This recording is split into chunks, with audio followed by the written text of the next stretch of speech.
My name is Isabella, and I'm 28 years old, living with my parents and, until 2 years ago, my sister and who moved out after getting married.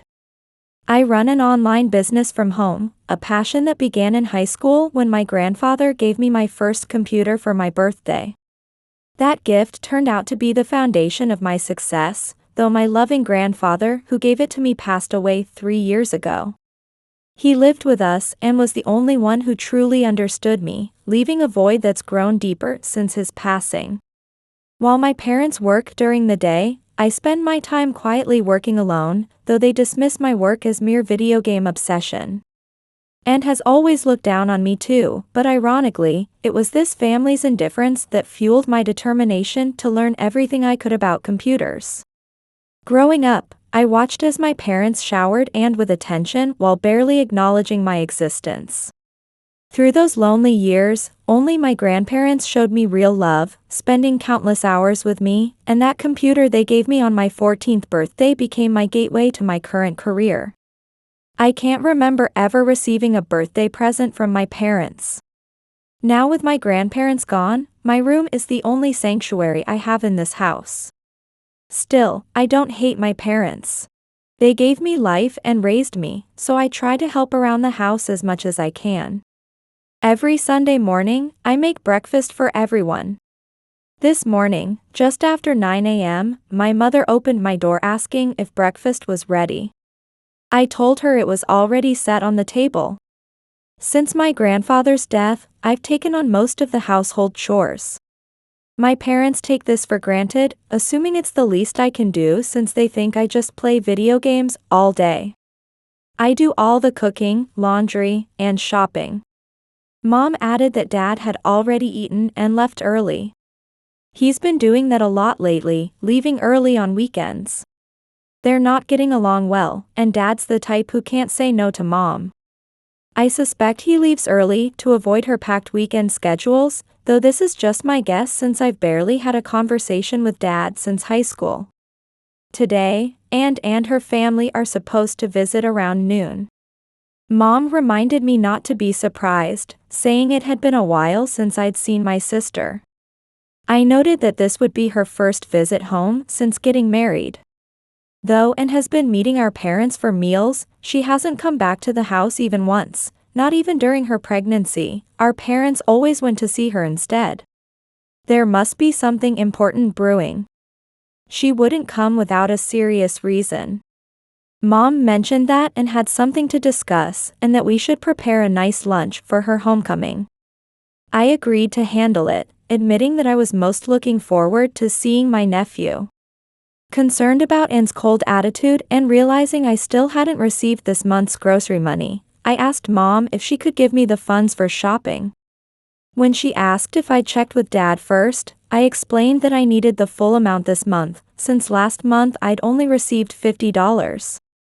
She threw $30 onto the table, snapping that this wouldn't happen if I had a real job instead of playing games all day.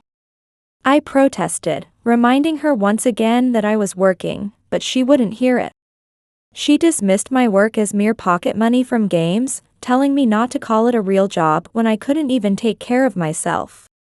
With a final slam of the door, she stormed out, leaving me to let out a deep sigh before returning to my work.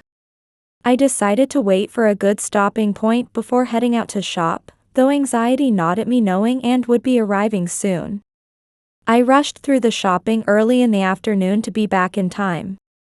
When I returned home and started cooking immediately, Mom was relaxing in front of the TV, and Dad had just gotten back before noon. The doorbell rang almost immediately. I heard Mom's cheerful voice welcoming Ann inside. Ann responded that it felt nostalgic to be back home after so long. When I greeted her, I noticed she hadn't changed a bit. Dressed head to toe in designer clothes, perfect makeup, and that same triumphant smile directed at me. She dramatically collapsed onto the sofa, declaring how exhausted she was. As I looked around for my nephew, I spotted him in Mom's arms, his wide eyes taking in the surroundings with an adorable expression of wonder. Mom caught me watching him and coldly ordered me to get back to preparing lunch. and sarcastically asked if Mom was still making me do all the housework. Mom responded that of course she was, since I did nothing but play games all day, I might as well make myself useful. Anne cheerfully agreed, adding that I was just a financial burden. Trying to have a normal conversation, I carefully asked Anne about married life and how she managed with childcare and housework. She smugly replied that she didn't do any housework at all, unlike me wasting my time with such things, since she had a housekeeper to do everything. I remembered her husband was a doctor, and how thrilled Mom and Anne had been about the marriage to a wealthy man. When I asked if her husband was busy with work, she confirmed he was rarely home, even on his days off due to emergency calls. Considering our relationship, this was actually a relatively civil conversation. But Anne wasn't satisfied, and stopped me as I tried to finish preparing the meal. She accused me of living an easy life while our parents struggled, demanding to know why I kept lying about having a job, saying I should realize that Mom had to work because I couldn't support myself. I reminded both Anne and Mom, yet again, that I worked from home and earned enough to support myself, telling them they didn't need to worry. Anne scoffed, suggesting I move out if that were true, dismissing my income as mere pocket money and saying I could only say such things because I'd never struggled like Mom had. It was clear Anne didn't believe I was really working, convinced I was just dependent on our parents without any means of independence. I explained that I stayed in this house because it was my grandparents' home, filled with precious memories. Anne scoffed at my sentiment, saying she would never live in such an old house.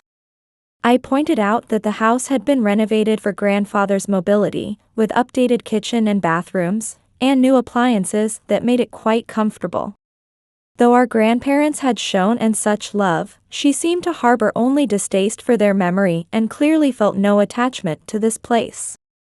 With a mocking laugh, Anne declared that while marrying rich had been the best path for someone like her, I would never have such an opportunity. Mom laughed at her words, adding that I couldn't get married, wouldn't give them grandchildren, and was truly worthless living alone. Maintaining my composure, I responded that marriage wasn't everything and that I was content supporting myself with my own income. Anne snapped at me to stop lying, saying that she, Mom, and Dad were all sick of my deceptions. Just then, my nephew started crying, and Mom shot me an accusatory glance. I avoided her gaze and returned to the kitchen in silent frustration, continuing with lunch preparations.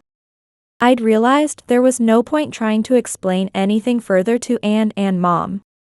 Despite her critical attitude, Anne ate everything I'd prepared.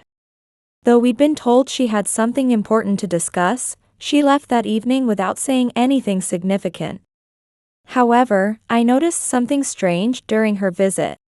Anne had been inspecting various parts of the house. The upstairs rooms, bathroom, and the kitchen I'd gradually renovated since she moved out. Her detailed examination felt unsettling, but she left without incident that day. The next morning, as I was preparing breakfast and wondering when I'd see them next, Mom suddenly announced that next Sunday, I needed to clean the house thoroughly and prepare a proper dinner because Anne, James, and their child would be visiting. Surprised, I quickly asked why they were coming again so soon and why her husband would join this time. Mom dismissed my surprise, saying they had family matters to discuss that concerned me, and I should keep my schedule clear. While I expressed joy at seeing the children again, my heart filled with anxiety. And, who hadn't visited since her marriage, was suddenly coming again next week, this time with her husband. Everything felt extremely odd, but I couldn't figure out Anne's intentions. Unknown to me, Anne and Mom were having their own conversation. Anne expressed disbelief that the house was in my name, questioning what Dad had been thinking. Mom assured her not to worry, saying they'd make me give up my right to live there by convincing me everything was my fault, declaring the house was rightfully theirs. Absorbed in work, Sunday arrived before I knew it. I remembered first meeting James when he came to introduce himself before the wedding. He'd become a doctor following his father's influence, and while handsome, I recall feeling chilled by his demeanor. Mom had been overjoyed to learn he was a doctor's son and welcomed him warmly. Since then, James hadn't visited our home, and none of us had seen him since the wedding. Under these circumstances, I prepared and set out dinner before welcoming Anne, my nephew, and James. Looking at James again, I noticed he seemed thinner than 2 years ago.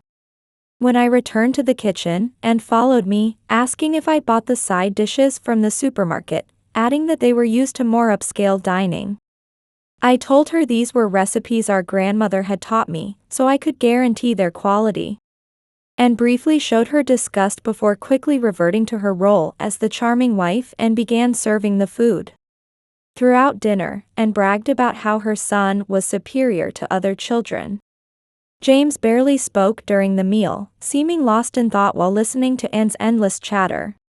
When Anne asked if seeing her cute son made me want children of my own, she immediately followed with a cruel remark about how they could have had another grandchild if I wasn't still unmarried. She was clearly preparing to make me her target. She continued her attack, saying I'd never meet anyone staying in my room playing games all day, especially being unemployed and still living at home. As I endured these harsh insults and tried to leave the table after finishing my meal, Mom's angry voice stopped me. She demanded I stay seated, saying we weren't finished and had important matters to discuss. I was speechless when Anne suddenly demanded that I move out of the house. She tried to make it sound like she was concerned for my welfare, suggesting I should try living alone because Mom and Dad couldn't bear living with me anymore. Mom chimed in, saying I needed to realize what a disappointment I was and learn to earn enough to support myself. My hands shaking with anger, I asked how many times I had to explain that I was working and earning my own money. The frustration of never being heard was overwhelming. I reminded them that I'd even paid for all the house renovations after grandfather's death with money I'd earned from my work. They should have known this since they hadn't paid a cent. Anne dismissed this, saying I'd gotten the money from grandfather before he died, revealing information she shouldn't have known. The truth was, grandfather had given me a bank book shortly before his death. My grandparents, worried about my parents' indifference, had been saving money for my future, believing it would help me someday. Shocked, I asked how she knew about this, as I'd kept the bank book in my drawer and never told anyone. And admitted she'd found it in my drawer but complained she couldn't withdraw any money because she couldn't find the cash card. I was stunned and deeply hurt by this violation. Anne continued, angry that our grandparents had been so kind to me and left me money instead of them. I defended my grandparents' memory, telling her not to disrespect their wishes to help me. Their contemptuous attitude toward our grandparents filled me with rage. Finally, I understood why my parents had never mentioned the renovation costs. They'd known about the bank book and had intended for me to pay from the start. Anne smugly suggested we forget about the money for now, acknowledging that thanks to me, the old house was comfortable with new appliances. Though she was bitter about me being the only recipient, she said she'd forgive me, suggesting our grandparents must have foreseen my inability to work or be independent. The house was indeed clean and well-equipped. Now I understood that Anne's inspection had been to check these improvements. When Anne asked if I understood she was just concerned about me, I stared at her silently. Ignoring my gaze, she smiled as she began to reveal her true intentions. Actually, we're planning to build a new hospital, she announced proudly while glancing at James's still serious face. She explained their plan to move in and use this house as a base for building a new hospital in the area, citing the available land and lack of medical facilities nearby. When I pointed out that the house was in my name, she dismissed my concern. She insisted that I should give up the house for Mom and Dad's sake. I questioned her authority to make such decisions. Anne confidently stated that both Mom and Dad agreed and wanted me gone. That's when I remembered. Grandfather had transferred the house to my name before he died. I hadn't understood his true intention then, but now it was crystal clear. Anne declared that Dad was the true owner and the name on the deed meant nothing, demanding I leave quietly. When I protested that this house held precious memories of our grandparents, and unleashed her final attack, screaming that I was just a parasitic burden on everyone. She manipulated the situation further by asking if I thought about my negative influence on my nephew. Looking at Mom, she continued her emotional manipulation, asking if I really wanted to show her precious nephew the example of living as a parasite dependent on parents. During all this, Dad kept his eyes down, fiddling with his phone. James remained silent, but his attentive listening suggested agreement. In that moment, I decided to let them think whatever they wanted. Nothing I said would reach them anyway. I desperately wanted to escape this toxic environment. Do whatever you want, I said, storming up to my room, angry but determined to think clearly about my next steps. That night, I made my decision. The next morning, I found Anne's family gone and my parents apparently still asleep, with last night's chaos still evident. I headed to a nearby cafe with my laptop. Ignoring the flood of calls and messages from Mom demanding I return to make breakfast, I set my plan in motion. I contacted moving companies and, fortunately, found one available that same day since it wasn't peak season. I returned home during my parents' work hours. A few hours later, I sighed deeply at the mess in the house. The moving truck arrived promptly. As all the appliances that had supported my daily life, from the washing machine to the microwave and dishes, were carried out, the empty house felt somewhat lonely. Though legally still my house, I no longer wanted it to be. Still, I vowed not to waste my grandparents' intentions. Leaving this house full of their memories, I felt strangely liberated. That night, Mom called. She demanded to know what was happening with all the missing appliances. I pointed out that since they told me to leave, I was leaving, and naturally taking my belongings with me. She expressed joy at my departure but objected to me taking the appliances. When I asserted my ownership of these items, she immediately assumed I bought them with grandfather's money. I repeatedly explained that grandfather's money was too precious to touch and that I bought everything with my own earnings. I sent her a photo of the bank book dated today, pointing out she could verify I'd only withdrawn $100. She called me a terrible daughter, while I responded that she could seek help from Anne and her family if she needed appliances.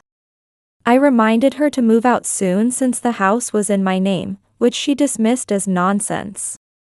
Those were the last words I heard from her. I knew she had been secretly hoping James would buy not just new appliances, but the house itself. A few days later, Anne contacted me sooner than expected. Her tone was different, more cautious, as she asked if we could talk now that I had calmed down. I told her to be brief as I was busy working. She claimed they'd been wrong to try to force me out, saying we were family and should live together. I scoffed at her sudden family talk after calling me a parasite, telling her it was impossible. Then she revealed that James had been fired from the hospital. I told her I already knew, surprising her with my awareness. I explained that I wasn't as naive as she thought. My friend who worked at the hospital had told me about James's affair, and confirmed that James had gotten a nurse pregnant and tried to force her to abort, but she'd exposed the truth to the entire hospital. James's father had fired him to protect the hospital's reputation. She explained that James had invented the story about building a new hospital to secure a place to live, but now they were broke and facing a lawsuit from the nurse's husband. Then she dropped another bombshell. Dad had left too, leaving divorce papers and a letter complaining about Mom, who'd been bedridden with shock ever since. Anne begged for my help, asking about grandfather's money. I reminded her that I'd shown Mom the bank book, pointing out the irony of her suddenly believing in my work and income when she needed help. I told her I wouldn't return. I'd endured living there for the memories of our grandparents, but now I realized those memories lived in my heart. As Anne pleaded with me to wait, I told her I had no good memories with her, Mom, or Dad, so I couldn't help them now. Speaking these long-held feelings aloud lifted a weight from my heart. I felt certain I could find happiness now. Anne's final plea asked if I was really abandoning family. Though Mom and pestered me for 3 months, they seem to have given up now. My days are peaceful. I heard their hospital, opened with borrowed money, barely attracts patients due to rumors spread by James's mistress's husband. Mom is hospitalized with depression after Dad's abandonment. I've made my decision to sell the house.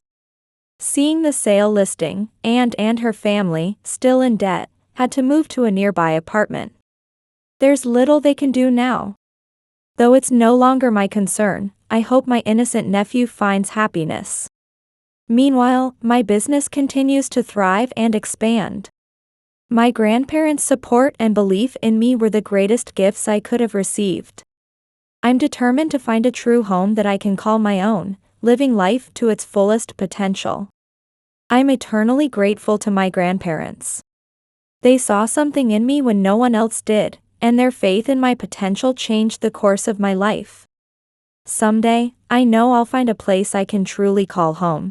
Not just a house, but a sanctuary filled with love and acceptance like they showed me. For now, I'm determined to live life to the fullest, making the most of every opportunity they helped create for me. Their love and support gave me the strength to stand on my own, and I'll never forget that precious gift.